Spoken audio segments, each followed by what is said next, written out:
ارشاد فرمایا اے موسیٰ بات یہ ہے کہ جو یہ کماتا ہے وہ حرام ہے، جو کھاتا ہے حرام ہے، جو پہنتا ہے وہ حرام ہے۔ اب بتائیے پیچھے اسلامی بھائیوں، لوگ کہتے ہیں میں کعبے کے سامنے گیا دعا کر کے آیا، میں نے فلاں پیر صاحب سے دعا کروائی، میں نے فلاں جگہ جا کر دعا کی، میرا مسئلہ ہی حل نہیں ہو رہا، میری پرابلم ہی سالو نہیں ہو رہی، میں قرآن پڑھتا ہوں مجھے روحانیت نہیں ملتی، میں درود پڑھتا ہوں مجھے چاشنی نہیں ملتی، میں نماز پڑھتا ہوں میرا نماز میں دل نہیں لگتا۔ اللہ کے بندو چیک تو کرو کہ کہیں میں حرام تو نہیں کھا رہا۔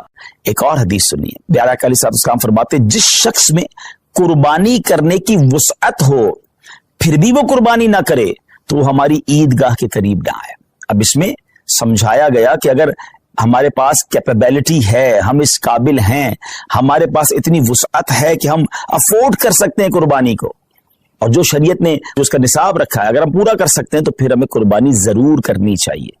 یہ بہت بڑی سعادت ہے۔ آپ یقین کریں کہ عید کے دن، یعنی یہ جو عید کے ایام ہوتے ہیں نا، اس میں اللہ کی بارگاہ میں خون بہانے سے افضل کوئی عمل نہیں ہوتا۔ تو جہاں فرض نمازیں پڑھنی ہے اور اگر قربانی واجب ہے تو ضرور کیجئے۔ اچھا، یہ آج کل بڑی عجیب عجیب لاجکس نکالنے والے بتانے والے بتا رہے ہوتے ہیں کہ جناب قربانی اتنی ساری ہوتی ہے، اس کی بجائے کسی غریب کا بھلا کر دیا جائے۔ ان کو شاید پتہ ہی نہیں ہے کہ قربانی کی وجہ سے غریبوں کا کتنا بڑا بھلا ہوتا ہے۔ ویسے تو سوشل میڈیا پہ ہمارے بڑے تفصیلی کلپس موجود ہیں۔ پہلی بات تو ایک بات سمجھ لیں، میں اور آپ کوئی بھی نیکی کرتے ہیں اللہ کی رضا کے لیے، اگر میرے رب کی رضا ان دنوں میں قربانی میں ہے تو لبیک اللہم لبیک، میرے رب کی رضا ہے میں قربانی کروں گا۔ میں ادھر ادھر کی باتیں نہیں سنوں گا کہ اس کے بدلے کچھ اور کر لو، اس کے بدلے کچھ اور کر لو۔ اور آپ غور کر لیں، ہر سال کچھ لوگوں کے پیٹ میں درد ہوتا ہے جب حج پہ لوگ جاتے ہیں کہ کروڑوں روپے خرچ کر کے وہاں کیوں جا رہے ہیں، کسی غریب کا بھلا کر دیں۔ اچھا جناب، یہ کروڑوں روپے کی قربانی ہو رہی ہے، کسی غریب کا بھلا کر دیں۔ 12 ربیع الاول کو اگر کوئی لنگر کرتا ہے، نیاز کرتا ہے، خوشی میں لائٹیں لگاتا ہے، کسی غریب کا بھلا، کوئی نہ کوئی لاجک لے کر آتے ہیں۔ یہ ساری لاجکس جو ہیں، آپ ذرا غور کریں اس کے پیچھے معاملہ کیا ہے۔ کبھی بھی آپ کو یہ سنائی دیتا ہے کہ جناب اتنا مہنگا موبائل فون لینے کی کیا ضرورت ہے، کسی غریب کا بھلا کر دیں، اتنی مہنگی واچ آئی ہے اور جناب اتنی مہنگی گھڑیاں پہننے کی ضرورت کیا ہے، کسی غریب کا بھلا کر دیں، برانڈڈ کپڑے پہننے کی ضرورت کیا ہے، کسی غریب کا بھلا کر دیں، جناب نیو ایئر نائٹ میں اتنی آتش بازی کرنے کی کیا ضرورت ہے، کسی غریب کا بھلا کر دیں، اپنے بچوں کی شادی میں اتنے قسم کے فنکشن کرنے کی ضرورت کیا ہے۔ نہیں، آپ کہیں نہیں سنیں گے۔ سارے غریب یاد آئیں گے کہ جب اللہ کی عبادت کی طرف مسلمان رجوع کرتے ہیں، جب ان کا شوق بڑھتا ہے کہ رب کی بارگاہ میں قربانی پیش کرے، خرچ کرے، اپنی جان کی قربانی پیش کرے، وقت دے، تو دیر از سم تھنگ رانگ۔ اس باٹم ان ہارٹ میں کچھ گڑبڑ ہے، سمجھیے بات کو۔ اب میں آپ کو بتاتا ہوں، جس کو بہت زیادہ اس بات کی فکر ہے کہ غریبوں کا بھلا ہو جائے، یہ قربانی سبحان اللہ، یہ ایک ایسا شاندار فریضہ ہے اور ایسی خوبصورت یوں سمجھے کہ تہوار ہے، اسلامی تہوار ہے کہ جس کی برکت سے لاکھوں نہیں کروڑوں غریبوں کا بھلا ہوتا ہے فرام دا ڈے ون۔ اچھا، صرف پاکستان کی مثال لے لیں، ویسے ہمارے جتنے یہ جو تیسری دنیا کے بر صغیر کے ملک کہلاتے ہیں، جب بہت قربانی ہوتی ہے، پاکستان ہو گیا، ہندوستان ہو گیا، بنگلہ دیش، جہاں بھی غریب ممالک ہیں، مجھے بتائیے قربانی کے جانور آتے کہاں سے؟ 90% جانور وہ لوگ لے کر آتے ہیں جو اپنے گھروں میں، اپنے گاؤں گوٹھوں میں ان جانور کو پالتے ہیں، غریب لوگ ہوتے ہیں اور پورا سال پالتے ہیں تاکہ قربانی کے دنوں میں بیچیں گے تو اس سے ہمیں پیسے ملیں گے۔ تو ان لاکھوں کروڑوں غریبوں کا بھلا ہوتا ہے جب قربانی ہوتی ہے۔ اچھا، بزنس کا ماڈیول کیا ہے؟ What is the way to boost your business اور یور اکانومی؟ اس کا طریقہ یہ کہ ایک بندے کی جیب سے پیسہ نکلے اور وہ مختلف لوگوں کی جیبوں میں چلا جائے، امیر کی جیب سے پیسہ نکلے، غریب کی جیب میں چلا جائے۔ تو اب وہ غربا، وہ محنت مزدوری کرنے والے گاؤں گوٹ کے ولیجرز، وہ گاؤں گوٹ کے رہنے والے جانور لے کر شہروں میں آتے ہیں، اور جناب اب امیر آدمی، اب جس کو اللہ نے استطاعت دی، وہ پیسے دیتا ہے اور ان کو گویا پورے سال کے لیے اتنی اماؤنٹ مل جاتی کہ پورا سال وہ اپنا گھر چلاتے ہیں، نئے جانور پالتے ہیں۔ تو جناب پہلا فائدہ تو یہ ہو گیا۔ کہاں گئے پیسے؟ غریبوں کے پاس گئے۔ اچھا، لیکن جب وہ جانور کسی منڈی میں آئے تو اس منڈی میں ہزاروں لاکھوں، یہ سمجھے پوری دنیا میں اگر دیکھیں تو لاکھوں شاید مزدوروں کا بھلا شروع ہو جاتا ہے، کوئی چارہ کھلا رہا ہوتا ہے، کوئی لوڈنگ کر رہا ہوتا ہے، کوئی ان کا خیال کر رہا ہوتا ہے، ان کا روزگار شروع ہو جاتا ہے۔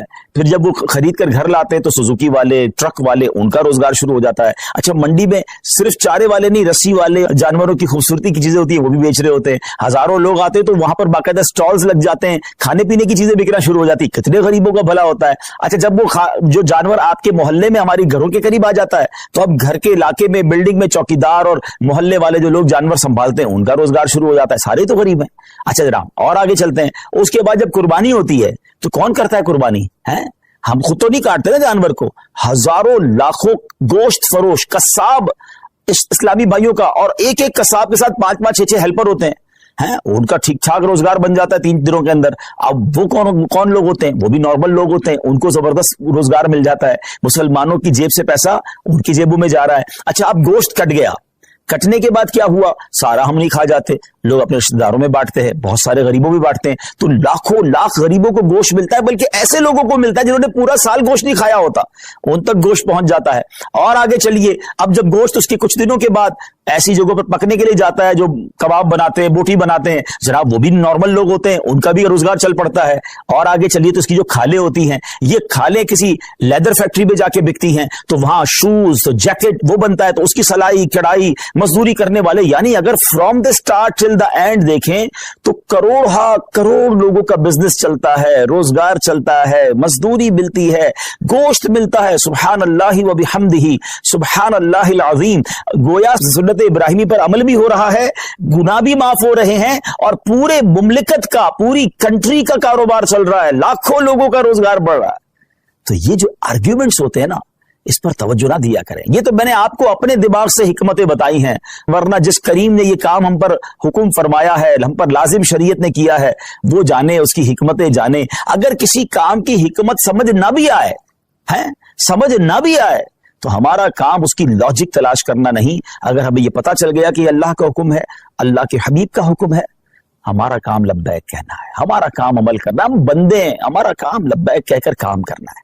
تو میں امید کرتا ہوں کہ چلیں, فضیلت پر بھی بات ہو گئی, کچھ لاجکس پر بھی بات ہو گئی. اور اب آئیے, سبحان اللہ, اگر یہ کام ہم دعوت اسلامی کے تھرو کرواتے ہیں تو یہ اتنے سارے بینیفٹس تو ہونے ہی ہونے, کچھ اور شاندار بینیفٹس ہوں گے. کیونکہ دنیا بھر میں جو لوگ ہمارے عاشقان رسول لیتے ہیں, کئی ملکوں میں قربانی کرنا آسان نہیں ہوتا, پھر اس کو سنبھالنا آسان نہیں ہوتا, اس کی صفائی اور اس کے بعد اس کا گوشت بانٹنا. تو اب کہاں قربانی کروائیں؟ تو سبحان اللہ, دعوت اسلامی نے آپ کے لیے کام بڑا آسان کر دیا کہ ہم نے اجتماعی قربانی, ڈونیٹ قربانی کا ایک ماڈیول متعارف کروایا کہ آپ دنیا میں کہیں بھی ہیں, آپ گھر بیٹھیں, آپ کی قربانی ہم کریں گے. اور کیسے کریں گے؟ کیونکہ یہ شرعی کام ہے, شرعی فریضہ ہے, واجب ہے. تو اس کے جو بھی شرعی کانسیکوینسز ہیں, اس کی جو شرعی احتیاطیں ہیں, مفتیان کرام سے رہنمائی لے کر, ان سے تربیت لے کر ایک شاندار نظام بنایا کہ آپ کا حصہ جو ہے, آپ کے نام کی قربانی پراپر ٹائمنگ میں, پراپر طریقے سے اور شریعت کی گائیڈنس میں ہو. اور پھر وہ قربانی ہونے کے بعد آپ کی تو قربانی ہو گئی, مگر اب دیگر فائدے کیا ہوں گے کہ جو اس کا گوشت ہے وہ عاشقان رسول کے گھروں تک پہنچے گا.